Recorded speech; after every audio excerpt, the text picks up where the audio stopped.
সরসী কেন ভরেছে জলে।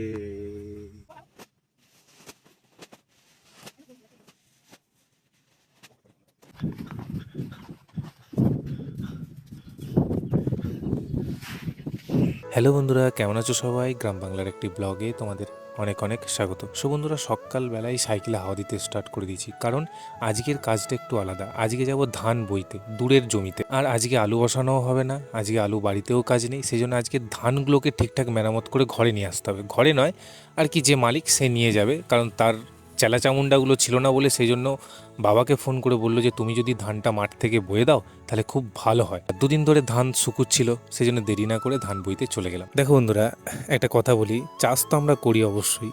এবার চাষের জিনিসপত্র, এই যে ধান, এত এত ধান যে হয়েছে, এই ধান আমরা ঘরে রাখতে পারবো না। আমাদের ইচ্ছে করলেও আমরা ঘরে ধান রাখতে পারবো না, কারণ লক্ষ্মী ঘরে রাখা খুবই প্রয়োজন, খুবই ভালো। কিন্তু ঘটনাটা কি, এক তো পরের জমি নিয়ে চাষবাস করতে হয়, আবার দ্বিতীয় কথা হচ্ছে এই যে ধান উঠলো, এই ধান বিক্রি করে যা পয়সা হবে ট্র্যাক্টরওয়ালাকে দিতে হবে, যে ধান কেটেছে তাকে দিতে হবে, তারপরে যে সার মানে যে আলু বসানো হচ্ছে মাঠেতে সেইগুলোর খরচ এই ধানের পয়সা থেকে উঠে আসবে। তাহলে অতএব আমার কি হলো, অ্যাকচুয়ালি আমরা কিন্তু খাওয়াটুকুই শুধু এই চাষবাস থেকে হয়, বাদ বাকি আমাদের যে মানে আমরা যে কিছু করবো বা কিছু করে উঠবো সেটা আমাদের সুযোগ হয় না, কারণ চাষের জিনিস, চাষের টাকা চাষেতেই চলে যায়। নয়ন সরসী কেন ভরেছে জলে। কত কি রয়েছে লেখা কাজলে কাজলে। বন্ধুরা, আমি কিন্তু মাঝখানে একটু গান করছিলাম, গানের ভিডিও নিয়ে চলে এসেছিলাম, ঠিক আছে? আর গানটা একটু রাস্তায় করতে করতে আসলাম, কেন কি শীতের ওয়েদারে মাঠে কাজ করতে গেলে না একটু সকালবেলা খুব প্রবলেম হয় আর কি, মানে একটু অসুবিধা হয়, আলিস্যি ভাঙতে ভাঙতে যেতে হয়। সেই জন্য আর কি গানটা করতে করতে আমি চলে গেলাম মাঠের দিকে। আর বাবা মোটামুটি গিয়েই আগে চলে গেছে, আগে গিয়ে ধানটা খুলেছে তিরপল থেকে, কারণ ধান ওতে মেলা ছিল, দুদিন ধরে শুকনো হচ্ছিল ধানটা, আর শুকনো হয়ে গেছে। এবার ভরাভরি স্টার্ট করে দেবো আমি। মানে গামলায় করে ধান তুলবো আর বাবা বস্তাগুলো ধরবে, তাড়াতাড়ি হয়ে যাবে।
আর বন্ধুরা, এখানে ধান ভরা প্রায় মোটামুটি শেষ হয়েই এসেছে, আর এক বস্তা এরকম ধান হবে।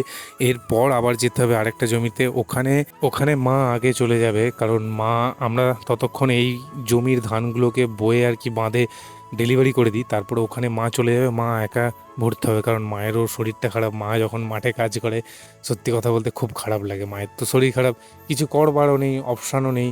কারণ লোক লাগালে তো লোকের টাকাও তো দিতে হবে না, আর একেই তো অপরের জমি, লোককে দিতে হবে, তারপরে এখানে খোল, চাষবাস সব কিছু কেনাকাটি, যা দাম এখন রাজ্য সরকার করে দিয়েছে, তো সেই জন্য কিছু করবার নেই, অপশান নেই।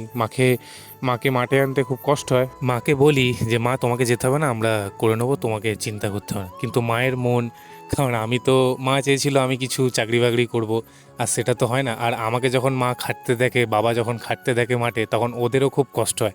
সেই জন্য ওরাও আর কি হাতাবাই করতে চলে আসে, যতই কষ্ট হোক না কেন ওদের। আর বন্ধুরা, ওই জমির ধানগুলো আমরা গুছিয়ে বাঁধে তুলে দিয়েছি। এবারে মায়ের কাছে এসেছি। মা দেখো কত কষ্ট করে কোমরে করে 6 বস্তা, প্রায় 7 বস্তার মতো ধান অলরেডি ভরে ফেলেছে, ঠিক আছে। আর বন্ধুরা, এখানে কথা বেশি না বাড়িয়ে মাকে চলো একটু তাড়াতাড়ি হেল্প করে দিই। যতটুকু ধান পড়ে রয়েছে ততটুকু আমিই করে দিই, কারণ মায়ের একটু কষ্ট হচ্ছে, আমি বুঝতেই পারছি, সেই জন্য বেশি কথা বাড়ালাম না। আর প্রায় সব মোটামুটি ধান গোছানো হয়ে গেছে, আর তিরপলও প্রায় মোটামুটি বাবি গুছিয়ে দিচ্ছে। আর তো যাই হোক বন্ধুরা, ভিডিওটা আজকের মতো এখানেই শেষ করলাম। কেমন লাগলো অবশ্যই কমেন্টে জানিও, ভালো লাগলে কিন্তু একটা লাইক করে দিও। আর তোমাদের যদি এই গ্রাম বাংলার ছোট ছোট ব্লগ দেখতে ভালো লাগে, তাহলে চ্যানেলটা সাবস্ক্রাইব অ্যান্ড ফলো করে দিও।